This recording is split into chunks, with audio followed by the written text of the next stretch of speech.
Olá, seja bem-vindo a mais um Farol Global, o seu programa sobre o mercado internacional.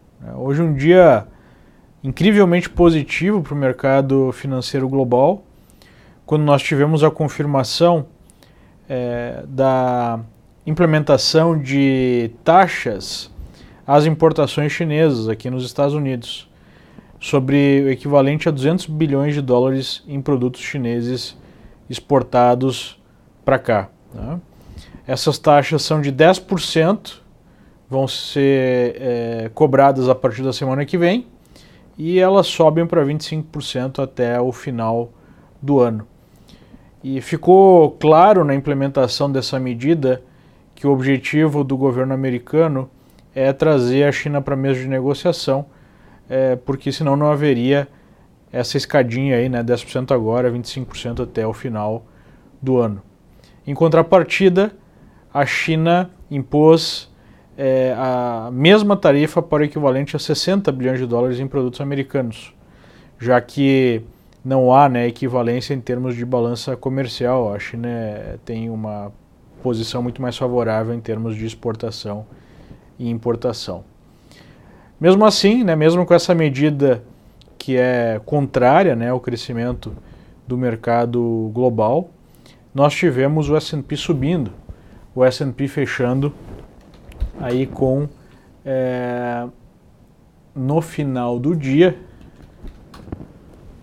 com 0,5%, 0,54% de alta, testando o seu topo histórico, a sua máxima anterior, aí na faixa de 291,74, a máxima de hoje foi 291,58, com um fechamento um pouquinho abaixo desse patamar, né? Sugerindo amanhã um novo teste e possível rompimento.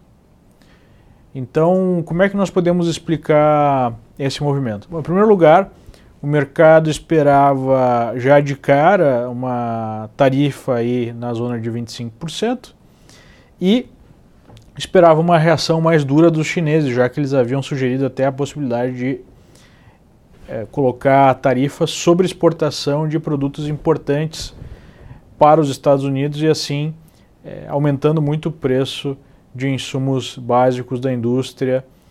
Empresas como a Apple seriam fortemente impactadas, já que uma boa parte dos produtos americanos são produzidos na China, né? Mas nada disso aconteceu, então o mercado levou em consideração esse vou esperar pelo pior e vou comemorar aí o melhor, além da possibilidade da postura da sinalização de negociação para que essas tarifas não permaneçam, né? Essa é uma explicação possível. A outra explicação é que o mercado está muito forte, né? Apesar de nós já termos uma tendência de alta que já está fazendo aí 10 anos de vida, o mercado está caro em termos de valuation, né? Ou relativamente caro. Apesar de nós termos aí já essa longa movimentação positiva e vários sinais de final de festa, como nós já colocamos aqui, ainda há um mercado muito pujante, a economia americana continua crescendo, há sinais de uma situação ideal em termos de inflação, em termos de taxa de juros e crescimento, né, o que muitos chamam de Goldilocks Economy, e os lucros têm crescido, as pessoas estão comprando, a economia segue crescendo e isso empurra os preços das ações para cima, né?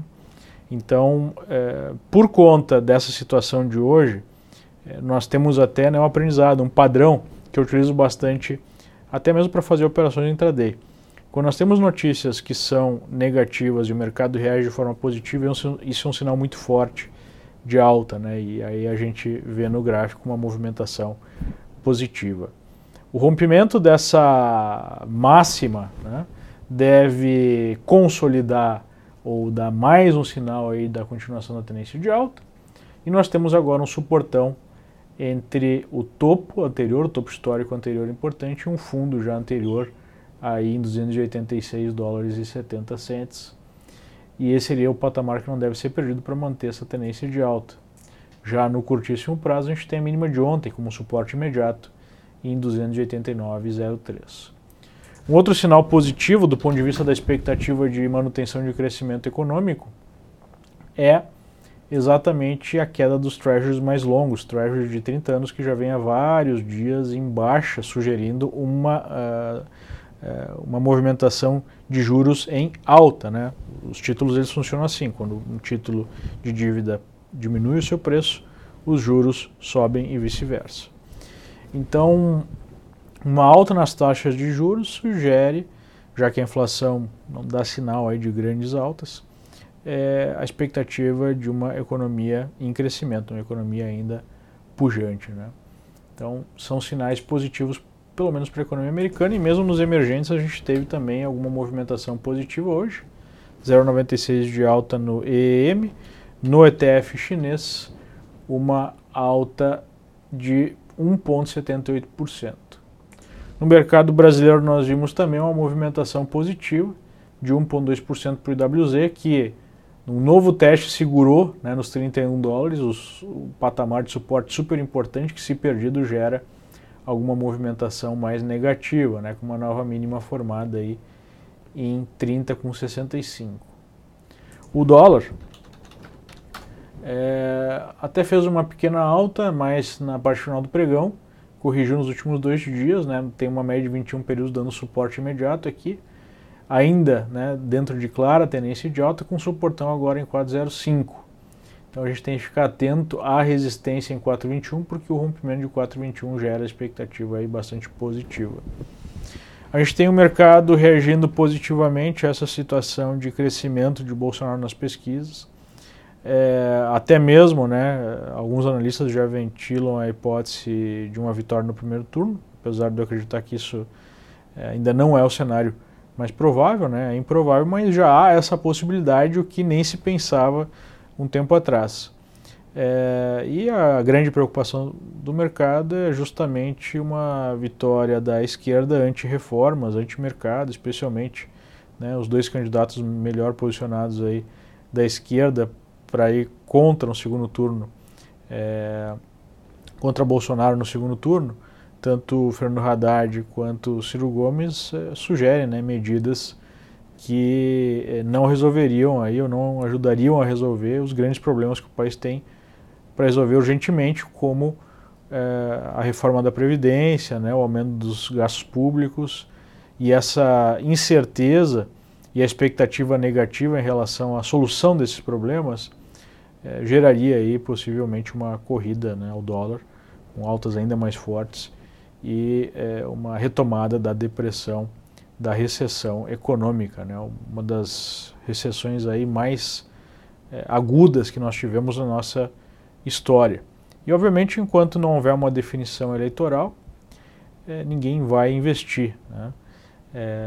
Basicamente, no caso de vitória de um candidato, e o candidato, apesar de não ter sido até aqui, né, o preferido do mercado, mas que o mercado dá amplos sinais aí de aceitação, que é Bolsonaro, aí nós teríamos uma movimentação possivelmente positiva em bolsa e correção no dólar, mas ainda há uma grande incerteza, não podemos esquecer que o candidato ainda está no hospital aí se recuperando de uma grave situação, né, de um atentado.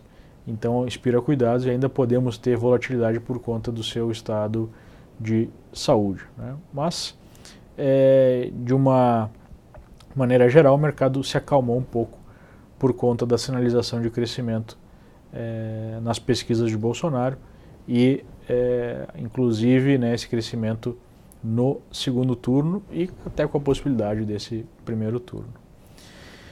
Por enquanto é isso que nós temos sobre o mercado internacional e a visão do Brasil do ponto de vista do investidor estrangeiro, situação do mercado de emergentes, demonstração de força e expectativa de negociação Estados Unidos-China, né? Isso traz aí uma certa calmaria também no mercado global.